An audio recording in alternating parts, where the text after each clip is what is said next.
I was just reminded while you were talking about the mining of poor people's bodies for profit in the 21st century of an historical analogy which I hadn't linked to before, but I'm just reminded in my own head because I did a lot of research work on this some years ago and never ended up actually writing anything publicly about it. Body snatching in the early 19th century, very, very interesting class politics around body snatching because I can't remember the exact sequence, but initially you only have executed criminals whose bodies can be dissected by anatomists, and then you have an expansion of medical schools and a desire for more bodies, and there aren't enough executed criminals because this is at the same time where you have a reduction in use of capital punishment, which is also why Australia was colonised. That's a whole other story. And so you just have fewer bodies available, and so body snatching becomes big business, and there is push to allow the bodies of people who die in workhouses to be anatomized. And poor people are obviously extremely opposed to this because this is an era when, not only do people in all cultures tend to have very, very particular views of what should be done with human bodies, but also this is in a very Christian era when people believe that your soul will not be saved if your body is anatomized, which is why it's of course done to condemn criminals, and it becomes a source of class conflict, which is eventually resolved by formaldehyde, because now you don't need that many bodies to anatomize because you can preserve one body. When I was briefly at medical school, we just shared a single well-preserved body among half a dozen medical students, and this was someone who was probably not religious and quite happy to donate their body to medical science. But 200 years ago, the class politics are completely different. And what ended up happening, which bodies ended up being mined? It was in America, it was the bodies of slaves. Elsewhere in the world, it was the bodies of very poor people. It was paupers' graves that were ransacked. It was not the graves of rich people. When it's that insight in the Nina Simone song, where she got my eyes, got my ears, got my whatever, but put to a really morbid use. Basically, if you're poor, that is basically the only thing you have in the end is your body.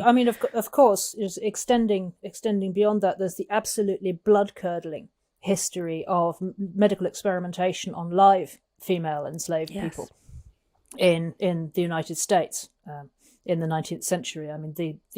The specifics are so horrifying, and led to scientific discoveries which are still in use now. But those poor women, and what they endured, and we're mad if we think that could not just as easily happen in our era or in the future, just in different ways. Well, it is happening. It happened. It happened in the Nazi under Mengele in the camps.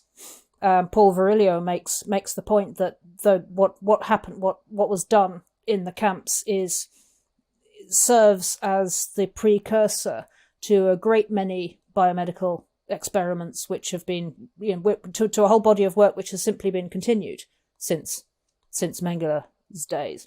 It's just been whitewashed, as it were. And it's being continued in China. It's now very well documented and widely understood that the Chinese political prisoners, particularly the Falun Gong, are held, are incarcerated, and then they're killed to order for the transplant industry. And I'd be extremely surprised if that didn't also extend to medical experimentation where necessary. And just to bring that back to Europe, it seems fairly clear to me that the principal difference between our direction of travel in the West and the direction of travel in China is that we maintain a legacy Christian heritage conception of the human person and the dignity of the human person, which acts as a drag, as a sort of sea anchor on the sort of Roman levels of inhuman experimentation on anybody who's unfortunate enough to become the subject of that kind of torture. But in China, because they have quite a different conception of human individuality and human personhood, there's just less of a block on that. And so in the United States, I believe there's a bill going through in Massachusetts at the moment, which is essentially the same, transformation of incarcerated people into resources. They've just given it a thin gloss of opt-in, because what they're proposing to do is to offer reduced sentences for incarcerated prisoners in exchange for donating organs or bone marrow. And really that's a difference of degree from what's happening to the Falun Gong in China. It's not a difference in kind, because the extent to which, and it's being presented by the Democrat proposers of this bill as an extension of bodily autonomy to prisoners. And I think, well, that's bodily autonomy in the same sense as a woman who is forced by economic desperation to rent her anus or her mouth or her vagina or her uterus to somebody to use as a resource, is exercising bodily autonomy and enjoying freedom and choice within the market. It's choice of a kind, but only in the absolutely thinnest possible understanding of choice. And with a willful level of blindness to the